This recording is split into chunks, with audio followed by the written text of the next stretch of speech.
আসসালামু আলাইকুম এভরিওয়ান, কেমন আছেন? সবাইকে ওয়েলকাম জানিয়ে রোমা কিচেনে আবারও চলে এসেছি। এই যে মটরশুঁটিগুলো দেখতেছে, এই মটরশুঁটিগুলো আমরা সারা বছর কিভাবে প্রয়োজন করব অথবা সারা বছর সংরক্ষণ করে রাখবো সেটা দেখাইতেছি।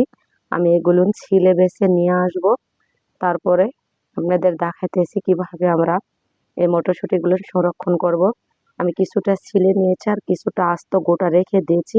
এটা রোদ্দুরে দিয়ে আমি শুকিয়ে নেব, আর পরে যায় কাবলি কালায় ভেজে নিব। আর যেগুলো ছিলে নিয়েছি এই যে এটা আমি রোদ্দুরে দিয়ে দিয়েছি।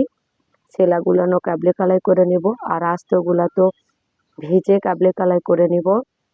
আর সংরক্ষণ করে রেখেছিলাম সেটা কিন্তু আমি রিং চপ করে নিয়েছি অলরেডি। দেখেন এই যে এভাবে করে নিচ্ছি আমি। আমি 2-3 মিনিট পানি ফুটিয়ে নিয়েছি, আর এটা হচ্ছে বরফের পানি। এই বরফের পানিটা নিচে রেখে দেবো আর 2 মিনিট ভিজিয়ে নিব। তারপরে কিন্তু এটা সংরক্ষণ করে রেখে দিব। তার সাথে বড়িও সংরক্ষণ করা দেখে দিচ্ছি আমরা সারা বছর কিভাবে সংরক্ষণ করে রেখে দিব।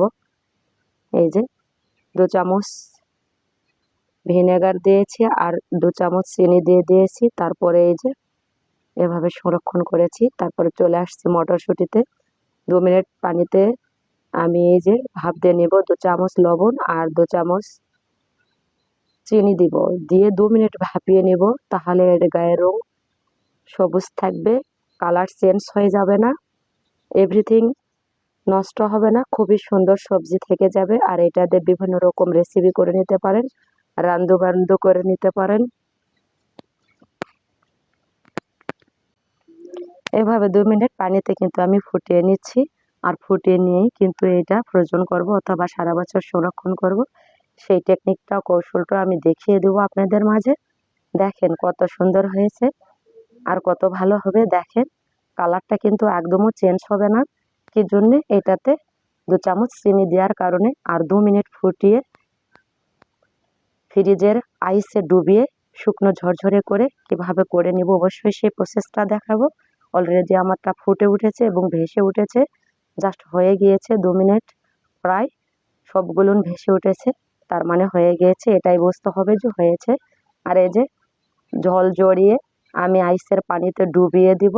এই যে আইসের পানিগুলো এতে ডুবিয়ে দিয়ে 2 মিনিট রেখে তারপরে উঠায়ে টাওয়াল পেপারে অথবা রুমালে যার যেখানে প্রসেস করে শুকিয়ে নিতে পারবেন ওইভাবে প্রসেস করে নেবেন। আর এভাবে প্রসেস করে নিয়েই কিন্তু আমি ডিপ ফ্রিজে ফ্রোজন করব এবং সারা বছরের সংরক্ষণ করব। সারা বছর সংরক্ষণ করে আমি কিন্তু ডিপ ফ্রিজে রেখে দিয়েছিলাম। ভালো থাকেন, সুস্থ থাকেন।